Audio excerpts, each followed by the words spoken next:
question, if silver is code as Z X Y B D Q and Kamal is code as L N C N Y, then what will be the code for Bikash?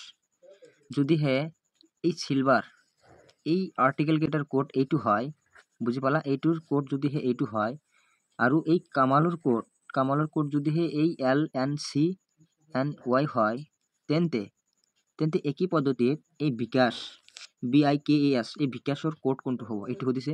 এই চাৰিটা অপশ্যনৰ ভিতৰত এইটোৰ তলত এইটো লিখিব লাগিব আৰু এইটোৰ তলত এইটো লিখিব লাগিব, SILVER এইটো লিখিলো।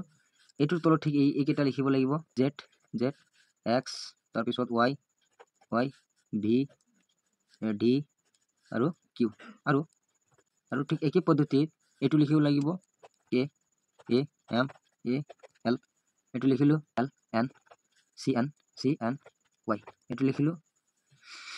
তাৰমানে এই এছৰ কোড এইটো হয়, জেড হয়, আইৰ কোড এক্স হয়, এলৰ কোড ৱাই হয়, বিৰ কোড বি হয়, ইৰ কোড ডি হয়, আৰৰ কোড কিউ হয়। ঠিক একেই পদ্ধতিত এই বিকাশৰ কোড কোনটো হ'ব, এই বিকাশৰ কোডটো কোনটো হ'ব, ইয়াত বি লিখা আছে, এই বিৰ কোডটো এইটো বি হয়, এইটো বি হয়, কিন্তু এইটোৰ তলত ঠিক এইটো লিখিব লাগিব ভি।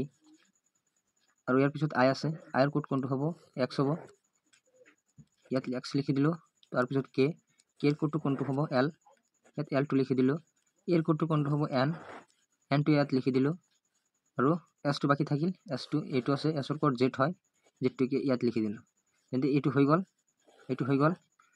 এইটো কোনটো অপশ্যনত আছে, BXLNZ কোনটো অপশ্যনত আছে, BXL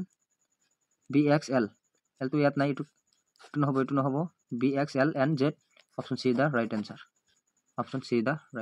তোমালোকে বুজি পালা, আশা কৰোঁ তোমালোকে বুজি পালা।